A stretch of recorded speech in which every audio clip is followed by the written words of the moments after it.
Hello, and welcome to today's live video where we're going to be focusing on energy and why it's important that we pay attention to our energy stores. The best times we're energized, the importance of extending ourselves grace when we're not feeling energized, and how protecting our time will allow us to plan better. Hi, I'm Leslie Cadet, self care strategist for female entrepreneurs and their teams. I help my clients prioritize self care so that they and their team members use their time more efficiently, stop the burnout cycle, and enhance their quality of life in business and beyond. In our roles as leaders, because I am talking to each and every one of you, you are a leader, whatever role that you hold. We often plan our days down to the last minute, don't we? Allocating all of our hours and prioritizing all of our tasks. Yet there's an element that can still leave us feeling overwhelmed or unproductive, and that is our energy stores, our energy levels. Because it's not just about managing our time, it's really about managing our energy to ensure that we're operating at our peak, both professionally and personally, so that we use our time to the best of our ability. So, today we're going to take a deeper dive into the concept of energy management. We'll explore how our energy levels directly impact our effectiveness as leaders and our overall quality of life, and how, despite having a well structured time management plan, our productivity and satisfaction can suffer if our energy isn't optimized. My goal today is to arm you with practical strategies to manage your energy more effectively so that you can enhance your leadership effectiveness, boost your personal satisfaction, and ultimately lead a more balanced and fulfilling life. So, now let's move into understanding energy management. We often hear about the importance of time management, right? But energy management is extremely important for us as business owners to understand because while time is finite, a finite resource, energy is renewable, and how we manage it can significantly affect our productivity, our effectiveness, and our overall sense of fulfillment. Energy management focuses on understanding and optimizing your physical, emotional, mental, and spiritual energy levels to enhance your performance and your well being. So, I'm going to talk about these four types of energy. First, physical energy. This is the foundation. It's about how well rested you are, your nutrition, your physical activity, getting your body moving, not always being in a sedentary state, and your overall health. When your physical energy is optimized, you have the stamina to tackle your daily tasks effectively. That's why I stress the importance of setting yourself up for a good night's rest, as well as the effectiveness of positioning yourself for a good night's rest, which I talked about in my video earlier this year in January, where I reported on a year-long study that I did with myself on my sleep habits and how paying attention to the positioning of my body, to the temperature of my room, to even wearing a sleep mask, and all of the benefits that I experienced. So you definitely should go back and watch the video, and I'll make sure to put the link in the comments below so you can jump to it easily. In fact, I'm making a note to put my sleep video in there as soon as I'm finished. Secondly, emotional energy. This relates to your feelings and mood. Positive emotions can energize you, while negative emotions can drain you.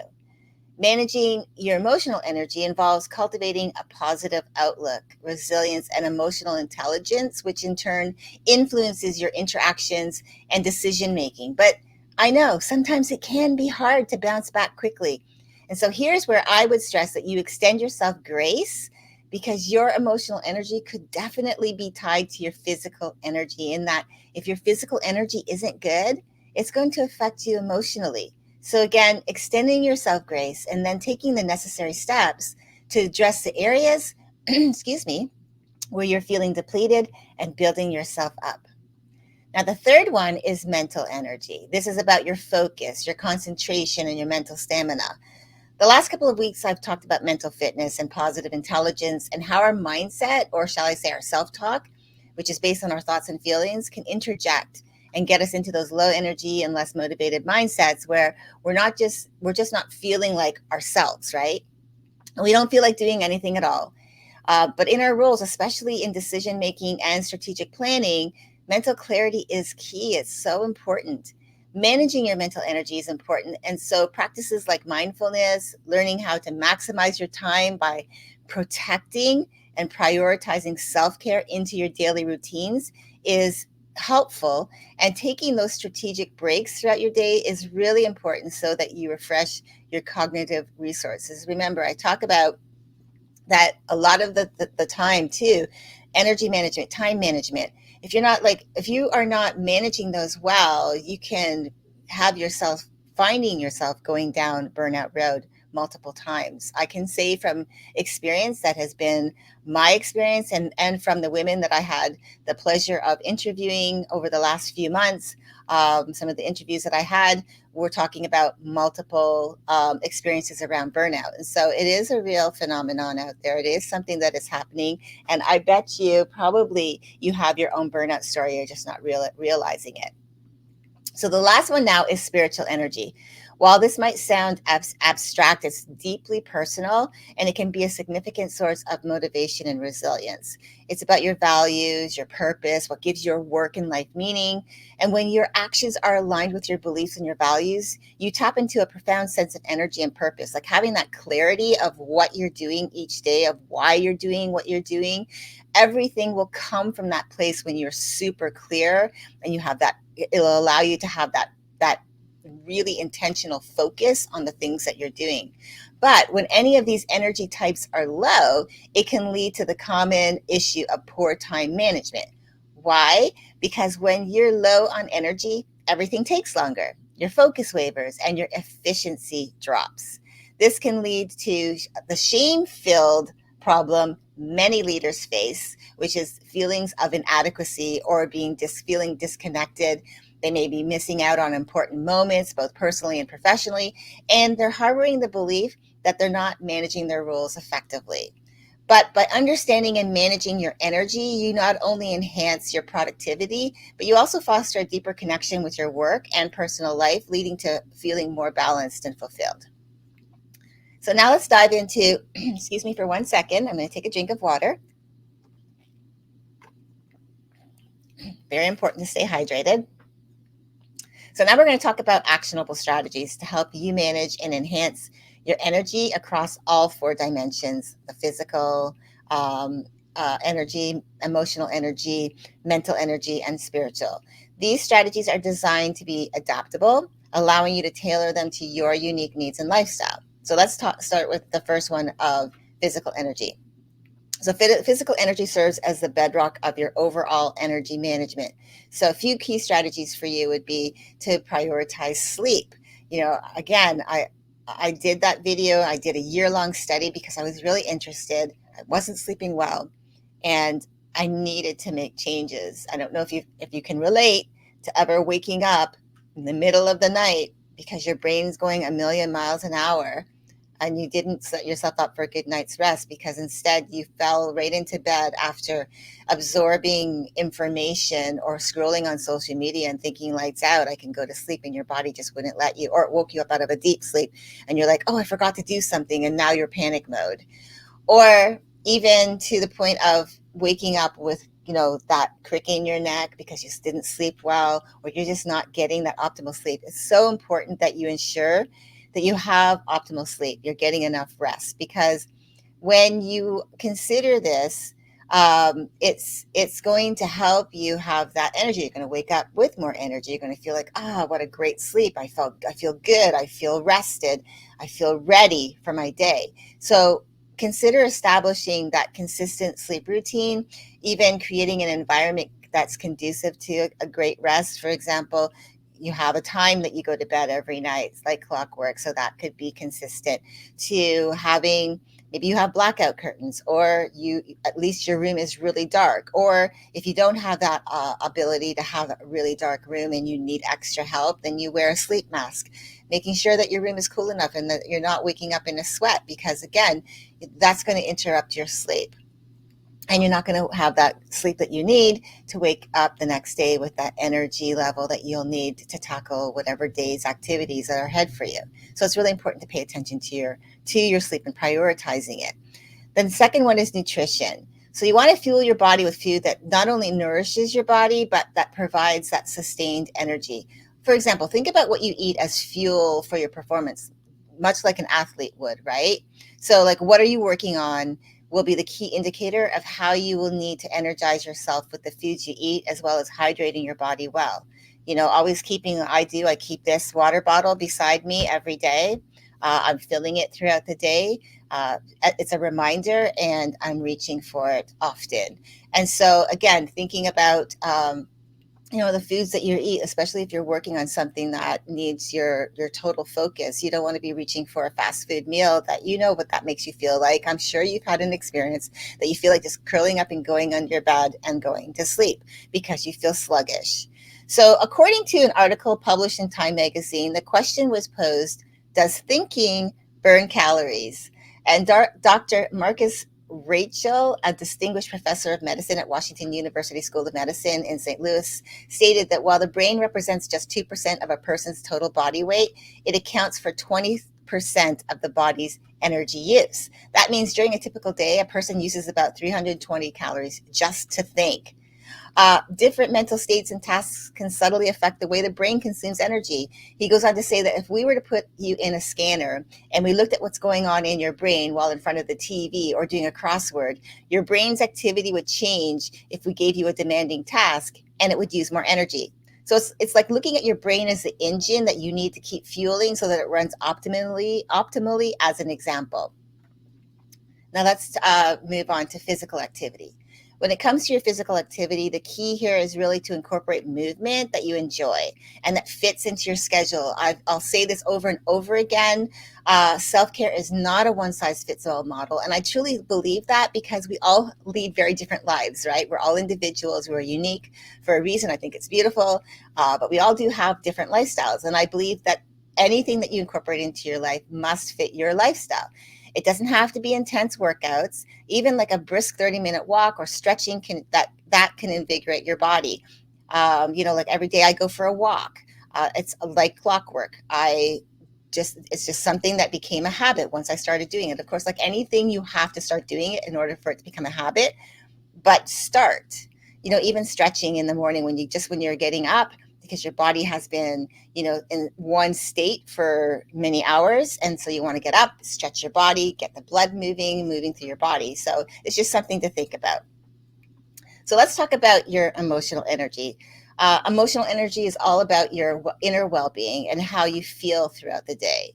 So for this, I would encourage you to surround yourself with supportive people who uplift you, who support and encourage and inspire you to be yourself best self. So having those positive relationships in your life, people in your community, having a circle of friends, having that tight circle of friends that you go to. You can have a circle of business related friends. You can have a circle of just, your friends that you do life with.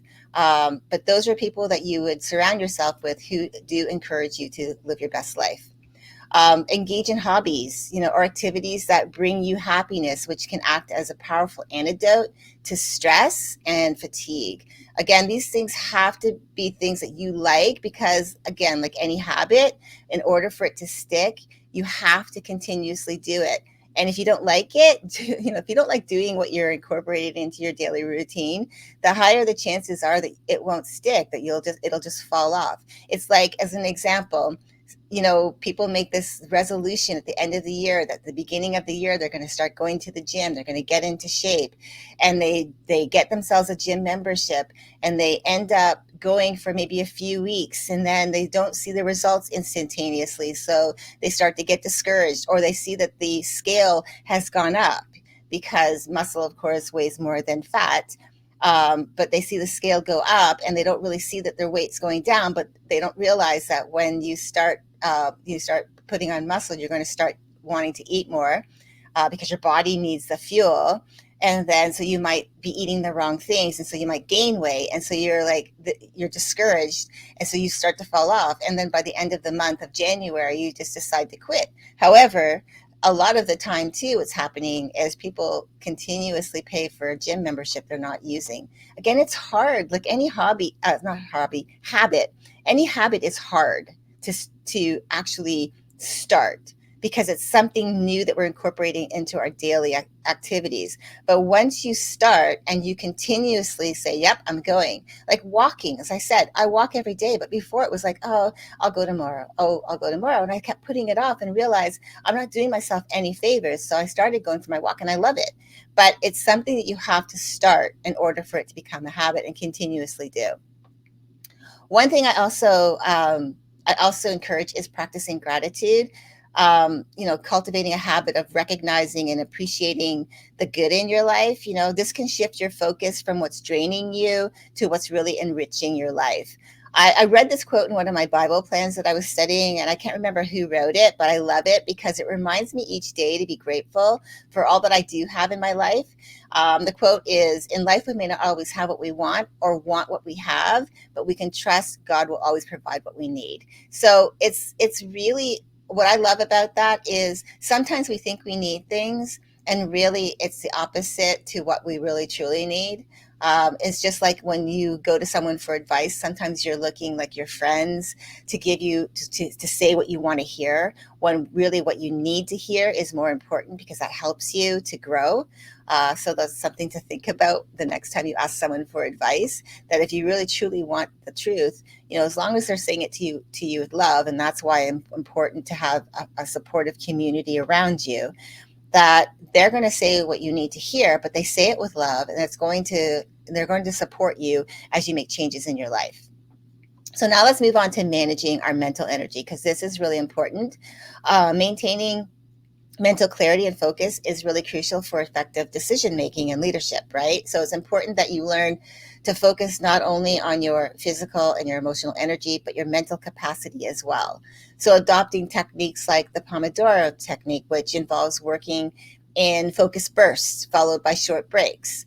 This approach not only enhances concentration, but it also improves productivity and helps you maintain a higher level of engagement with your tasks. It allows your mind to rest briefly, leading to sustained mental clarity and reducing the likelihood of mental fatigue. It's also, I believe, one way of allowing your brain to digest what you fed it. It's like your body, you feed it food, it needs time to digest it. I feel like when you feed your brain information, you need to give it a break so that it can digest it, so that it opens up for more. Make sure that you incorporate mindfulness or meditation into your daily routine to improve focus and reduce stress. Even a few minutes each day can make a really big difference.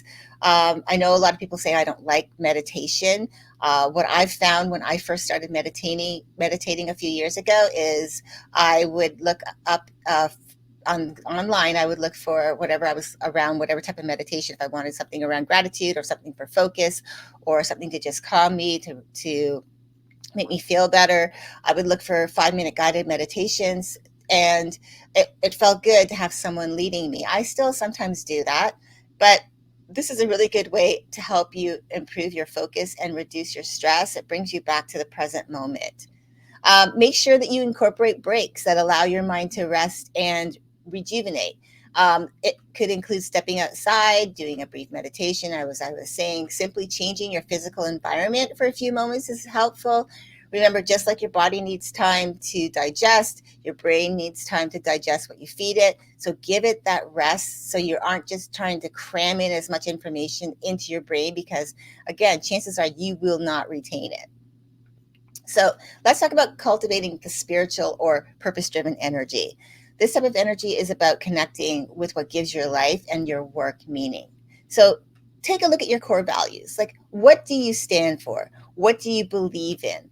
Regularly reflecting on your core values and ensuring your daily actions align with them is going to help you in how you show up daily, like the things that you do, the things that you align with, the people that you bring into your life.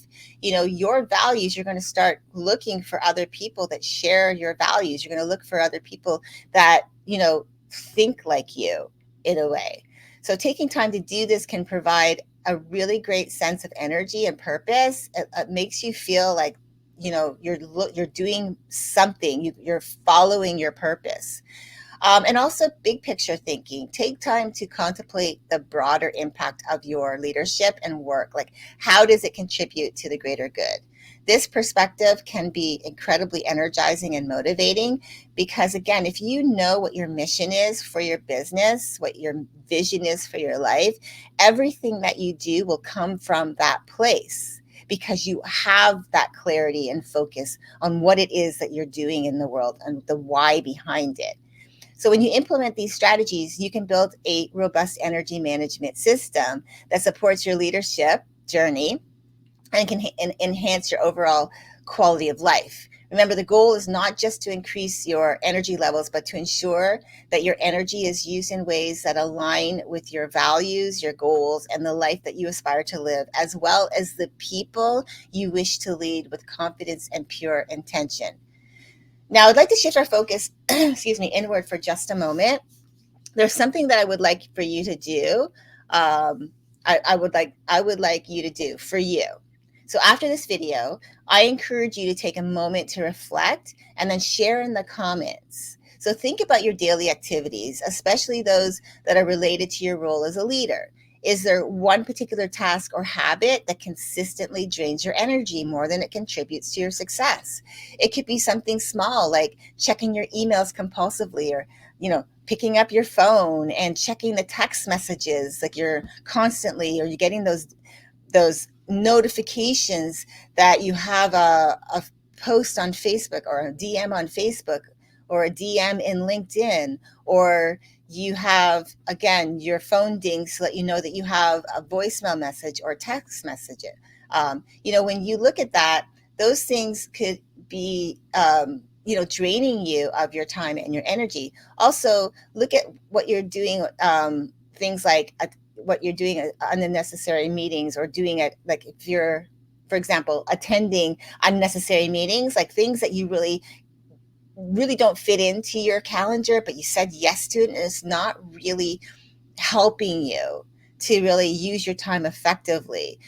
Someone I recently talked to said that she stopped attending a lot of networking events because they weren't really improving what she was trying to do. And what she was trying to do is really like have, get into those rooms with those people, but not on a large scale of networking, if that's what I mean. Like not going to as many networking events and basically scaling it back. Also, maybe you're doing admin tasks that could easily be done by one of your team members. I recently finally hired 2 people to help me with my tasks because I found that it was just so draining of my time, robbing me of time that I could be doing other things that I needed to be doing, that I wanted to be doing. And I gave those tasks over to other people, which has been very helpful. So again, as you're reflecting and finding your answers, what's one energy draining activity you can reduce or eliminate this week to enhance your leadership effectiveness? Something that will help protect your time so that your energy is used more effectively.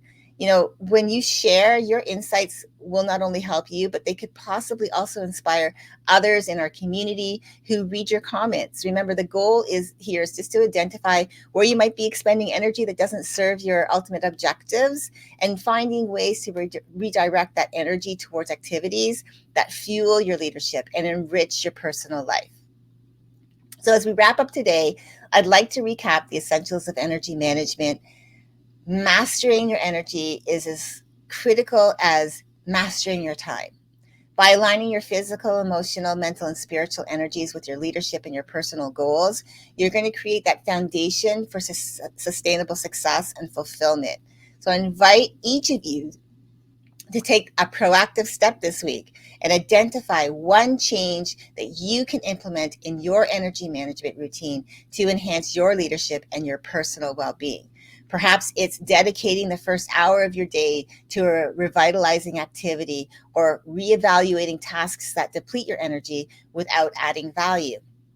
Whatever it is, I encourage you to share your comments, your commitments in the comments below this video, so that we can start supporting each other in our journeys and build a community where we uplift and inspire one another to live our best lives. I want to thank each and every one of you, whether you're joining live or you're watching it back. Your dedication to enhancing your life through infusing self-care for quality of life, both personally and professionally, is inspiring, and I am truly proud of you. Remember, the small changes you make can lead to significant improvements in your effectiveness and your happiness. I'm excited to see how your commitments this week will spark positive transformations in your professional and personal lives. So keep striving, keep growing, and remember your energy is a powerful tool in your leadership arsenal. Harness it wisely and watch how it transforms your impact and fulfillment. Until next time, take care of yourself well and continue to lead with energy and purpose. Bye for now.